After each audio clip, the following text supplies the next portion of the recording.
Welcome back, y'all. Today we're doing the episode number 2 of the Young Entrepreneur's Bible. My name is Eduardo Duran, co-host with Mateo Del Aguila, and today we have the wonderful Nicolo Roscini. Hi, everybody. How's it going? Well, Nicolo, we're very glad to have you on today. I guess, do you want to give a little introduction to the people, let them know who you are, what you do, and, what you're all about? Sure. So, first of all, my name sounds strange because I'm not American. I'm from Italy. And I moved to the United States more than 1 year ago, actually. A few days back, 1 year ago. I moved here to Austin with my blockchain engineering and consulting business. We've been fixing mostly the mistakes that people do with the blockchain because it's a new technology. Nobody knows how it works, and people make mistakes. I love it. And so I know we talked about this yesterday, but I kind of wanted to recap how we met because I think it's such an interesting story, and two, it really speaks a lot about like the breadth of breadth with a D of entrepreneurship in the city, and just like how much opportunity there is here. You could find an entrepreneur anywhere. It's true. You can literally find it anywhere because we got to know each other on a bus. Literally like 4 stops on the Cap Metro bus. Yeah. And that's usually a place you don't want to go, because it's just the bus, Yeah, absolutely. That's not where you can meet supposedly rich people. Yeah. Yeah, no, I mean, I remember you were like sitting a couple seats in front of me and I saw your watch and I was just like, oh man, like this guy knows his stuff. And which by the way is not an expensive watch. Yeah, it really is. It just looks nice. It's a Seiko. The Seiko. The Seiko 5. It's the Citizen. Oh, actually. Is it a Yeah. Citizen? Oh, Yeah. okay, my bad. And but no, I loved it and I was just like, oh, what are you wearing? I think I was wearing some watch or whatever. I don't know. Yeah, but, it was a gold watch, probably something like that. Oh, okay. I know. Big which one baller it is. Mateo. But yeah, then we started talking. I think I asked you, what you were doing in Austin because I noticed like you had an accent, and then Yeah. I think you said you were coming from Capital Factory, right? I was at Capital Factory that day, and I was driving to North. I was actually moving to North Austin for a meeting. Oh, okay. So, yeah. What do you usually do at Capital Factory? Is that where you work out of, or? I mostly work from home, even though I don't like it. I'm an Okay. office guy. I love an office. Yeah, absolutely. I love an office. But I was at Capital Factory for some meetings. It's probably one of the best spots in the city to meet some great people, like-minded entrepreneurs, people that want to change something in the world right now, try to shape it differently. That's a good way to put it. Have you met anybody cool at like the Capital Factory that you want to give a shout out to, or just kind of mention a little bit about what they're doing that you think is interesting? Well, I met a great guy whose name is Aidan Vogel. He's doing a lot of stuff for the environment. He's actually Awesome. aiming to build houses out of recycled plastic. Oh, I think I've heard of something similar, but Yeah. that's such an interesting concept. It's very Austin, too. Yeah. He's Very, very Austin. Yeah. He's an amazing guy, and he's quite a very interesting brain. So Yeah. I met a couple of guys at Capital Factory who are two brothers and sisters. They are building VlogMe, which is a new social media, and I love them because they are very focused. They know what they're doing. It's very beautiful to see, these kind of people. Especially, I come from Italy, from a very, very small city. We are like 60,000 people. Wow. And it's probably one of the few places on Earth where population is decreasing rather than increasing, because nobody wants to be there. Not because it's not beautiful, but because you can't meet the interesting people. I'm sorry, fellow citizens, but What part of Italy? I usually say that I'm close to Florence, but I'm not that close to Florence. I'm close to Rimini, which is on the same line of Florence, but on the East Coast. Okay. It's one of the best places to be during the summer. Wow. The city is called Fano, Fano. Fano. Doing some marketing for the team. Yeah. All right. I love it. So I guess since we're on the topic of Italy, do you kind of want to talk about like how you came to the U.S. or why you came to the U.S. and maybe just a little bit about your experience coming here? Sure. I've always been in love with the United States. You know, I grew up with the movies about New York City. You know, I happened to see Wall Street when I was very, very young, and I saw this big dickhead that was Gordon Gekko. I was like, yeah, I want that. yeah, that has to be me. You know, but jokes on the side, I've always admired the American mindset mostly. You know, how you guys, you know, build companies and try to do new things. And that's a thing you cannot do in Italy very easily because there's a lot of bureaucracy. There's a lot of old people, not kidding, like a lot of old people. So which make this very difficult. You know, trying to innovate, trying to make something new, different. Because when you propose yourself an idea, you say, okay, this might work. It will change a lot the status quo of the things. Let's try to make it big. And when you propose it to someone else, they may not have the same vision, or they may like it the way it is. You know, we like the way things are right now, but they can get better. And so if they can get better, you want to make them better. Italy doesn't work this way, though. It's quite complicated, especially with the new technology like the blockchain, you know. Do you think Old money. Yeah, Yeah. definitely. Excellent. A lot of old money. Old money and not a lot of money.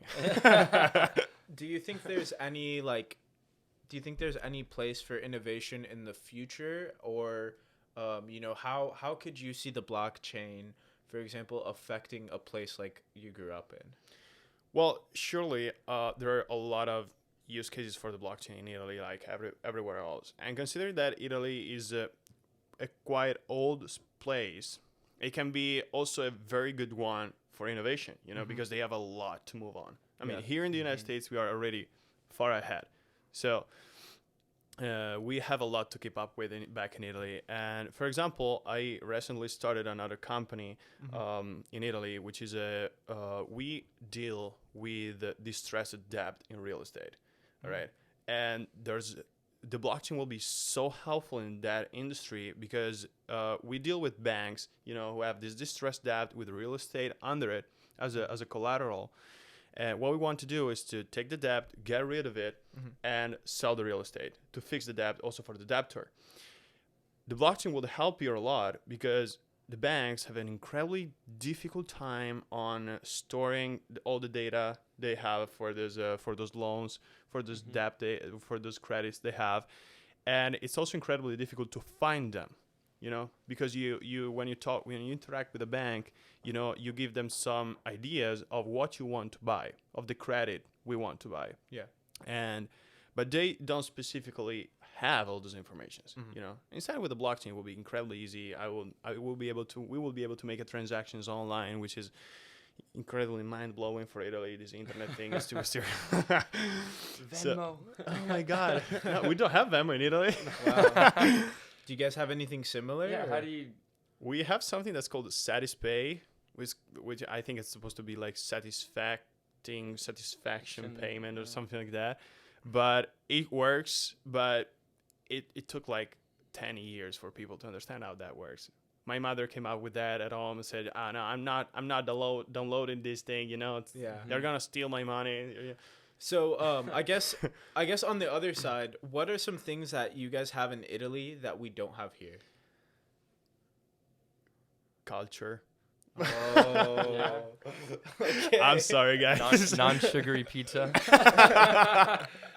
Yeah, but other than the pizza, yes, the pizza like Domino's Real balsamic vinegar. Domino's pizza is incredibly hard to eat if you've been eating pizza for like 20 years, you know.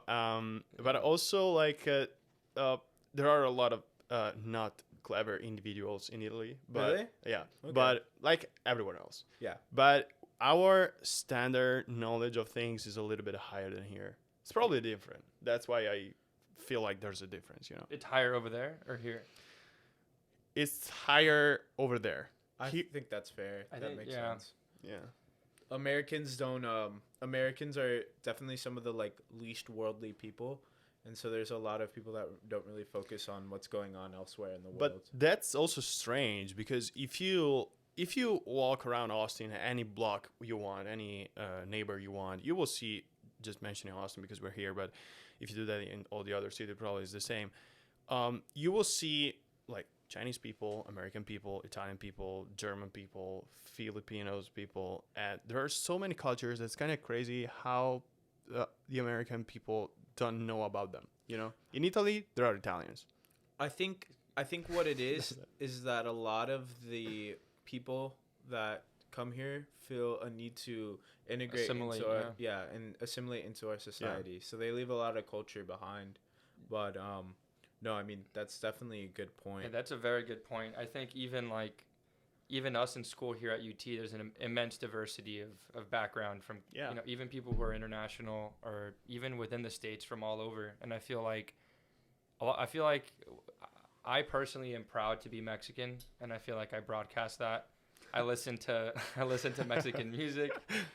I like to cook or like Mexican things. I feel like I embrace that, and I feel like a lot of people kind of just assimilate into like the American what do they call it? Just melting pot. Yeah. I think it's so diverse that there's you just kind of like get into like a mush of definitely. Yeah, it's a unique problem, I would say. No, but that makes sense a lot. I mean, in Italy, we have probably more culture. In America, you have a way better mindset to do things. So, a pro for us and a pro for you guys. All right. Yeah. So, I wanted to go. We like to always start from the beginning and kind of take it back to your journey, right? So, I want to go back to you being a young kid in Italy. And one thing that we really mentioned was, or one thing we talked about was, how for people our age, the internet is so important and one of the most vast sources of knowledge or education that you can get, literally to the point of you putting on your LinkedIn the internet as part of the education section, which I think is genius and I love. Could you just talk a little bit about some of the things that you were able to learn just utilizing the internet and the resources that you kind of used to find them? I know you mentioned a lot about books, podcasts, stuff like that. YouTube. Yeah. Well, the beautiful thing of the internet is, like, if you take it as an example, Wikipedia, you know, you start reading an article on Wikipedia, and then at a certain point, there's a blue little word.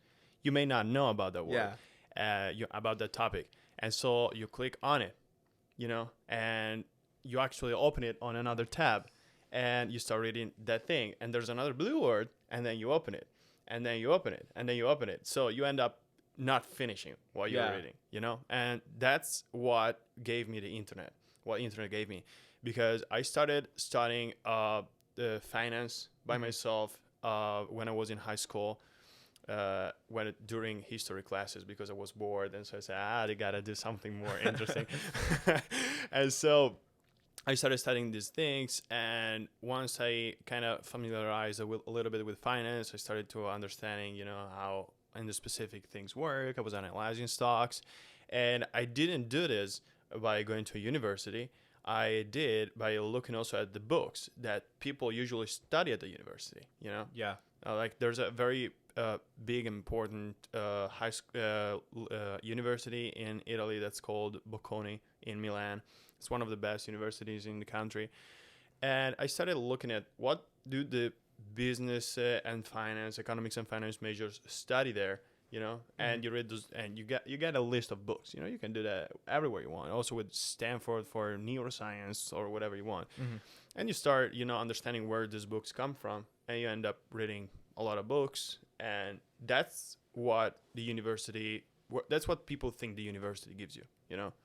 Not just the connections and everything. People actually don't think about the connections. I know you guys have this kind of thinking like me, right? Yeah, I think for both of us, we're like prime examples of coming to the university, saying like fuck it to our degrees and just kind of doing our own thing. Because you can teach yourself anything on the internet. I mean, I've taught myself over half of all my engineering things, and you're mechanical.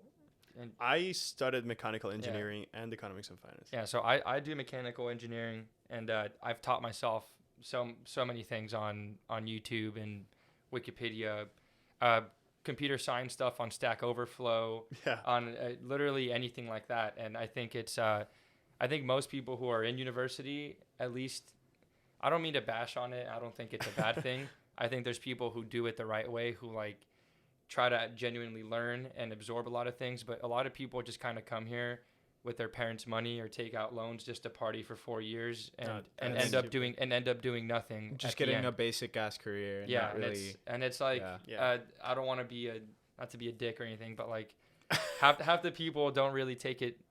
They're just here on a 4-year vacation, and like when they get into the real world, it slaps them in the face, and they have to pay bills. They have to pay a bunch of stuff, and they never developed any passions. They don't know what they want to do, and it's just like it's a whole depressive thing. And I think it ties back to what you were saying about the mindset, right? I mean, there's people that have the mindset or don't have the mindset. So you can come to college and either have it, not have it, gain it, whatever.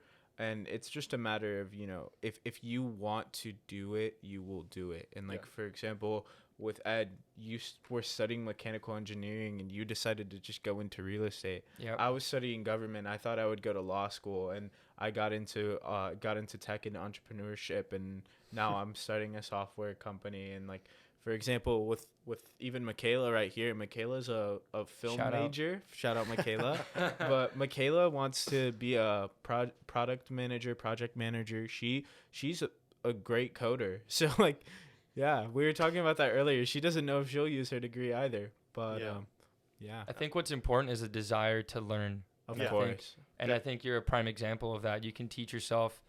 People make the excuse like, I'm going to go to college because I'm going to have a professor on my ass to force me to read this, and my success is going to be monitored and measured, and if I don't keep up, I will fail the class. So they feel like they need the extra push from the institutional motivation of school. But a true, truly motivated person, if it takes a lot of discipline, I think you can agree to decide to sit down and sacrifice 4 hours on a Saturday to just go on a wormhole of hyperlink after hyperlink. Start with finance and end with neuroscience or blockchain something, and it's just it's kind of, I really enjoy going down those. I feel like that forms really good connections in my head. That's absolutely true. And I super agree on the fact that you need to be curious. If you're not curious, you will never go anywhere on a knowledge standpoint. What my grandfather has always been telling me is that he always told me since I was a child, you are as curious as a monkey, because the monkey don't know how our stuff works, so they pick it up, if you leave a monkey George. That's the thing, and if you ask me who I am, not in an entrepreneurial context like we are here, I'd reply you, I'm a curious person. Yeah. Nothing more. That's a great answer, honestly. I think that's what you need. Yeah, no, definitely. It's adapt or die, especially now with how fast tech is going. We're on an exponential, there's so many more people with so many more access to resources to make improvements, and technology is moving so quick. It's either adapt or die. Dinosaurs don't make it. Yeah. Dinosaurs didn't make it for a reason. And it's and I think that ties well into what you're doing with blockchain and everything. I think we spoke briefly about this. Could you explain to someone who has no technical background, very in layman's terms, what is blockchain? Okay. What does that even mean? I can explain you guys what the blockchain is, but I want to present you a thought first.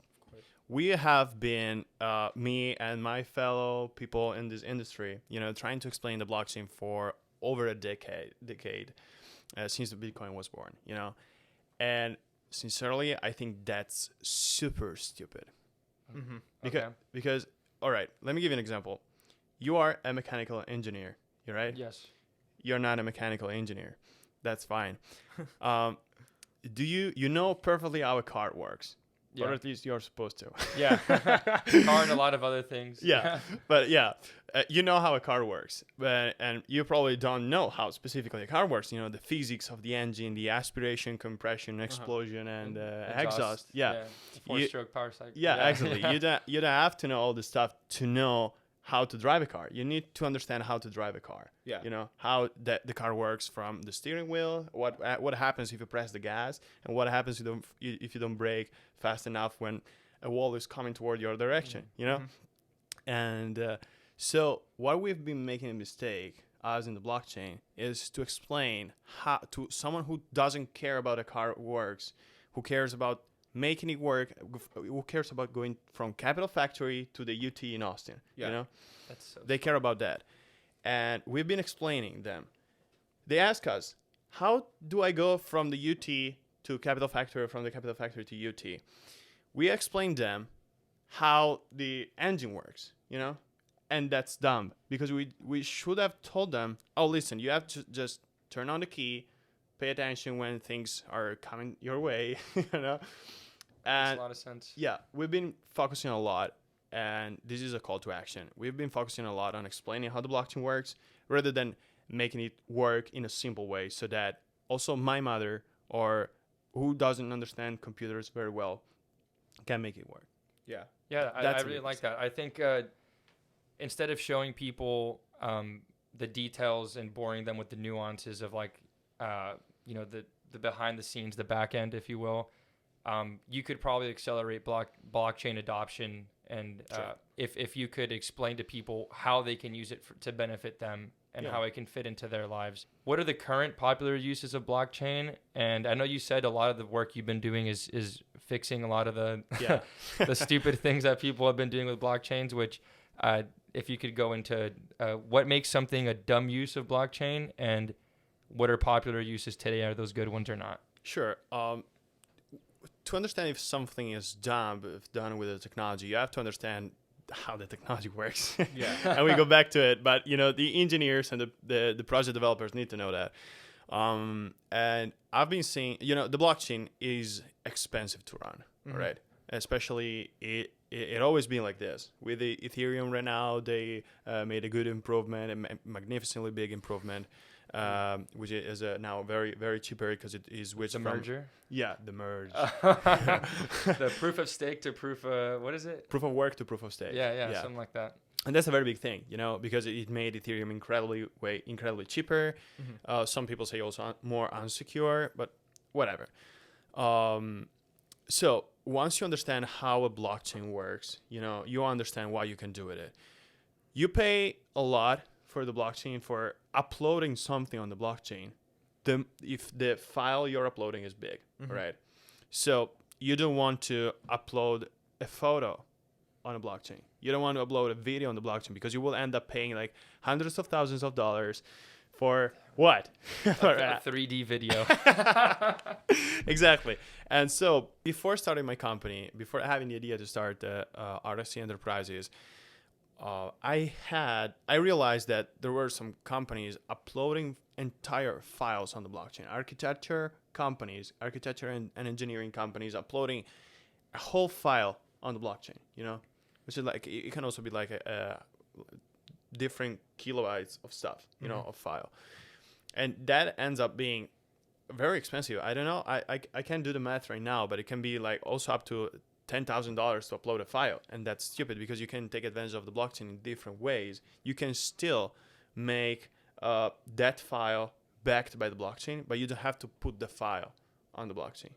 Thanks to encryption. We have encryption, and it's one of the most powerful things of the blockchain. But the most project developers a few years back haven't been taking advantage of it. So what you're saying is, instead of actually uploading the files to the blockchain, you could just use the blockchain to encrypt the file without uploading it. Exactly. And then another thing you said that made a lot of sense to me is like, we're uploading photos and videos on the blockchain, and that's inefficient, right? Yeah. So is that kind of in reference to NFTs or no? Or how is an NFT different in a sense? An NFT is different because there's not a picture on the blockchain. Got it. They're like the Bored Ape Yacht Club stuff, and, there's not a single picture on the blockchain because it will be crazy expensive, just to mint an NFT on the blockchain. They are basically, what you have on an NFT is just a unique code, let's call it code, a unique code that tells you that thing is the thing you're talking about, So almost similar to the... Is that what the Yeah. T is, Yeah. the token? Yeah, exactly. The non-fungible token? Non-fungible token, because Can't be copied. It can't be pirated. there's just one thing, even though we may have an NFT that on the web looks in the same way, It's not. we both have a picture of ourselves, something like this. We both have that, but my token is different from your token. on a technological standpoint, because my code, the code that references to my token, is different from the code that references to your token. Okay. So we perfectly know what I have and what you have, which is different from, like, if you have a Bitcoin and I have a Bitcoin, and you send me yours and I send you mine, we still have one Bitcoin. That's fungible, you know? Like if I give you $1 and you give me your $1, as long as they're both dollars and you're not trying to fool me. No. But does the Bitcoin or the dollar not have like a serial identifying? Is there like a number on the dollar? There's like a really long number on a dollar that would identify it as that specific dollar, or I mean, but that's still valuable as a $1 or a one Bitcoin, and I'm not sure you can perfectly track down the number of the Bitcoin, you know, because it records that the blockchain is just a distributed record, you know. You have this record, I have this record, I have this record, you know, like a bookkeeping. We all have the same book to keep the records on. So you keep on the number of the Bitcoins and which Bitcoins you have, but whether they're fungible or non-fungible, it doesn't actually really matter, you know, because their value is always the same. With non-fungible token, with NFTs, the value can change, you know. So the value is distinct to that token. If, for example, I have a Bored Ape as opposed to like whatever the punk ones are, the punk rocker CryptoPunks, yeah. CryptoPunk. My Bored Ape might be more valuable than my CryptoPunk, and therefore, you know, they're unique in their own regards. They can't be exchanged. Because I remember that was kind of the whole thing with them, was whenever they were minting, they were just minting with like different accessories, like a red hat or a blue hat, and those little distinct things made them different. But I guess who made that up? Like someone was like, you know what? Let's make a piece of code that represents an ape with a cap, and it's worth $1 million, $100,000. Yeah, guys, that's crazy. And because like, what?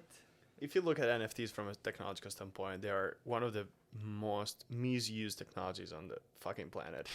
It seems so like it's just like whoever made it just put a value on it, and like if people purchased it, the market set that price, and it's just what it is. We've been a lot of people have been selling each other the bullshit that they are there for the art, you know, not for the money. Yeah, come on, you just made $400,000 out of selling a fucking picture of a monkey. Yeah. You're there for the money. Yeah, don't tell me bullshit about the art, you know. And it's honestly like a luck. It really is it was kind of a luck thing at that point. And did you guys buy any NFTs? I have some NFTs, but nothing crazy. Okay. Me no. I don't have anything crazy either. I'm a big UFC fan, so whenever the UFC came out with their like the NFT like trading cards, they were only $50, and the hype was like super big back then. So I was like, let me buy this, and then I checked the other day, and it's literally worth nothing. So I wasted $50 on this. I have some NBA NFTs. I think that's a really interesting use for it in the future. I think the one thing, I mean, I guess it doesn't really matter because it's kind of interesting, right? Like we could go out and buy a pack of trading cards and all have the same Michael Jordan trading card, right? Yeah. But then there's also even further like the number of the mint. Like I could have Michael Jordan number 1 and you could have Michael Jordan number 7,000 and like Michael Jordan number 1 would be cooler. I mean, that use case is very, very cool. Yeah. You know, but most of the other NFTs, you know, you just buy an NFT for the art. Mm-hmm. I think it's mundane, you know, mediocre. We can do better. What would you say is the future or just potential future use cases of NFTs? Well, I'm very bullish when it comes to NFTs, like for documents, you know, like it's one of the beauties of the blockchain other than cryptography is the fact that it's verified, you know, so you can't go back and change the things as they were. They have to remain as they were, you know. That can be very helpful, especially for some companies. I've been interacting with a couple of architectural companies, and they have the problem that when an architect sends a project to another architect, the second architect can say, "Oh well, this is my project." Oh, this is not. This is my project. You know, I just sent it to you, but it's hard. It's kind of it gets difficult, you know, from a bureaucracy standpoint to prove whose project is that. with the blockchain, you can easily mint a project on the blockchain and share it with someone else, and they can't copy it, because you can show it. There's a timestamp. You can say, listen, I minted this thing on Friday. What day is it today?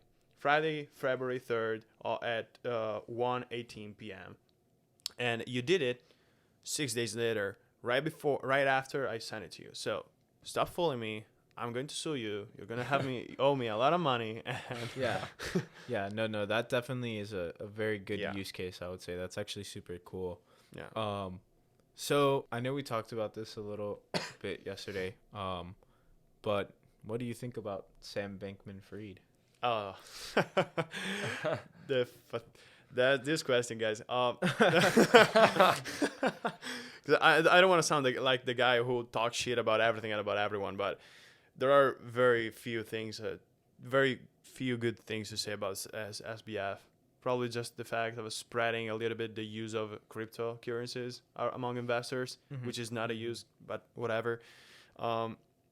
It surely made his mistakes, but what I hate most is that he stole money from the people, because he was aware that he was doing that. He was playing with your money, with his money, with my money. Thank God, not my money, and I hope also not yours, guys. No. Fantastic. Go. But he was playing with his customers' money, and after everything went belly up, he started on Twitter going like, "Oh guys, I'm sorry. I didn't want to do this. It didn't have to end up like this." Well, no shit, dude. It ended up like this. So what are you doing on Twitter asking sorry to someone? There are more and more people who lost probably also up to $1 million, even more. And if I lose $1 million, no matter how much money I have in my bank account, whether I have just that 1 million or 100 billions of dollars, I lost that millions of dollars. What am I going to put on my bank account now? You're sorry? How am I going to pay for the groceries with sorry? You go to Target right here and pay for with SBF. Sorry. If that works, I do it. But that's a very, very bad individual for this space. So how do you think crypto recovers from that? In order for crypto to recover from that, and also to become more widespread, we need to make something more useful. Because we've been seeing a lot of use cases like for NFTs and for cryptocurrencies to pay, make payments and so on. But the vast majority of the people, I feel comfortable saying 99% of the people, even more probably, who are in the crypto industry are here for the money. Because you see, if you are an investor, you see real estate gives you a 15% return every year. Good. Stocks give you a 7% every year. I don't like it. Real estate is better. But then you see crypto. Crypto can give you hundreds % every year, and then you see, oh, wow, that's interesting. And I'm going to throw like hundreds of billions of dollars like big institutions do. But that's not a use case. If you, from the moment you put money in Bitcoin as an investment, you want to do it. Like the reason why would you buy Apple stock? The first stock I bought was one share of Apple stock was like $100, and it was like 5 years ago. I didn't have more money in my bank account, so that's it. And I bought that stock because I believed in Apple. The stock was down because of the things that Trump put on China. What's the name of the thing? Oh, Probably just a tariff, I think, like an import or export. there's Yeah, a name, that's- bro. What's yeah. like a tax or some. Yeah, something. I know the thing in Italian, but I guess it's not useful. what's in here. Italian? Yeah, Dazio. that's I don't know what it Dazio. means, but Well, whatever, that import export thing, you Yeah. know. And Apple, since it produces most of its products in China, Apple stock went down crazy, because it means if you put a tax on exports, it means that Apple's revenue is gonna be probably still the same, but the profit is gonna be way lower. And so investors sold this thing, but I bought the stock because I knew that it wasn't a problem of Apple. It was a problem of the United States and China, and Apple was going to fix it. It was not the company that wasn't working anymore. The company was still working, just had a little problem. External factors. Yeah, external factors. And so I bought the stock because I believed in Apple. If you buy Bitcoin, you gotta buy Bitcoin for a use, for a reason. If you buy Bitcoin to hold it, and I know that the vast majority of the Bitcoiners are going to hate me for this, there's no fucking use to buy Bitcoin. You buy Bitcoin and you keep it. Would you go to a bank, get some dollars, and keep them in your bank account to wait for something magical to happen? Yeah. You wouldn't. You want to spend them. You want to try to invest them. You want to do something. That makes sense. So we need to. The best use case for the blockchain is to make a like for Bitcoin, for example, is to make a Bitcoin based economy. Bitcoin-based economy. Yeah.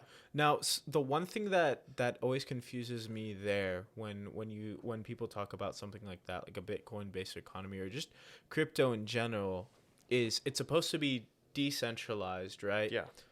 But what I struggle to understand is how can it be truly decentralized when all of the investment in crypto, in the blockchain, in Bitcoin, Ethereum, are coming from real dollars from our, I don't want to say real world economy, but I guess just kind of our old school economy. Because can it really be decentralized if in that case the price of Bitcoin will always be attached to the price of our real dollars? Yeah, that's the thing. You said a very smart thing. If you really believe on Bitcoin, you don't give a shit about the price.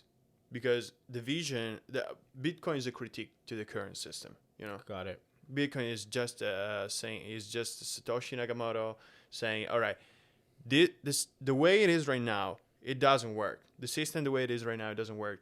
And it's not a case. The fact is not a random fact that Bitcoin was basically launched on the market right after the 2008 stock crash. That's a critique to the economy, because the 2008 stock crash is just banks making jokes of our money. Yeah. Making whatever they want because they have the power, because they have the money, and they have the governments behind them, and so they made a whole lot of bad stuff. But let's not talk about that. And so if you buy Bitcoin and you care about the dollar amount that a Bitcoin is worth, you should not do that. So would you say that the investors are one of the, I guess you could say one of the worst things affecting the industry in general is them trying to expect these returns, them getting in because of hype factors, and obviously other people riding the wave? Yeah, kind of, yeah. They're one of the worst thing and one of the best things, because without money investing in this technology, we ain't going anywhere. Yeah. But with the money invested like this, I mean, they're investing in Bitcoin like if it was forex trading. Mm-hmm. It's not forex trading. You're not buying the dollar over the euro or the euro over the dollar. It shouldn't work like that. People are doing this though. Yeah. If you really have the Satoshi Nakamoto kind of vision for Bitcoin, if you have one Bitcoin, you have one Bitcoin. Mm-hmm. You'd have $20,000 in Bitcoin. Yeah. You have one Bitcoin. You get what I mean? It should be like 400 years ago when there was or even less, when people used to use pay with gold, with gold coins. One gold coin is one gold coin. A piece of gold is a piece of gold that is worth X amount of coins, of gold coins. So one gold coin is one gold coin and can buy you this table right here or this microphone. Mm-hmm. You don't say, oh, this gold coin is worth $10,000 or $300. So you said that people shouldn't be investing in Bitcoin. They should be investing in this future Bitcoin-backed economy. What do you think that looks like? Well, are we all gonna be in the metaverse? That's exactly what I was about to ask. What do you see? How do you see? If we look at the history of money, probably from gold and other rubies or whatever it used to be, to paper for from governments printing it, and I think that introduces a whole lot of like fraud, and it's not the system, obviously there's a lot of leaks in that. What do you see happening after that? I think we already started a whole digitalization of people can like Venmo and PayPal each other, and you have an online banking taking over everything. What do you see that in the future headed, and how does blockchain fit into that? Yeah, the thing with the online banking, I mean, it's cool, but it's just a new way to have the same system as before. You know, Yeah. there's still banks under it. And one of the interesting things I realized when I was starting to start the Italian real estate company, that the one that handles debt and distressed debt and estate and things. You know, me and my co-founder started studying how the banking system works. You know, and basically banks makes the vast majority of their money by, I don't know if the vast majority, anyways, they make a lot of money by lending money to people, but they're not lending their own money. They're lending the money of the central bank, which they took at the lower rate. And so they get the money from the central. You are the central bank. You know, you give me the money at a 2% interest rate. And the bank is The bank, federal rate, right? Yeah. The Fed rate, and then The they have Fed the rate. prime. Yeah, exactly. 3 to 4%. And then you want money to buy real estate or to fund your engineering business, and they lend you the money rather than lending you at 2%. I lend them to you at 5%, and I make 3% on every dollar I gave you, right? So, and you understand that it can't work like this. I mean, we are constantly printing money, and it's just like debt on debt on debt on debt. exactly. And that's why I criticized also the super smart move that Joe Biden did by signing the Against Inflation Act, whatever it is. Inflation Reduction Act. Inflation Reduction Act, yeah, exactly, that one. Because they're about to spend like millions and millions and millions and millions of dollars to fix the inflation. I was like, buddy, inflation is like you're printing money. Now you're printing money to fix the inflation. You understand that? You understand that, that there's something wrong here, you know? It's like I ate cheeseburgers, so I got fat. So I'm going to lose weight by eating more cheeseburgers. Exactly. It can work, you know? No. But the future of the banking system and everything with the blockchain will be fantastic, you know, because you actually own your money. It will be very kind of anarchic thing, because you have to remove a lot of centralized power that the banks and the governments have. In fact, I also think it's a little bit utopian. Yeah. Is it right? Utopic? Yeah, or utopian. Utopian. Utopia is a little bit utopian, you know? It's like this very beautiful, fantastic dream, but I don't know if it will ever come true. I hope it does. I look forward to it.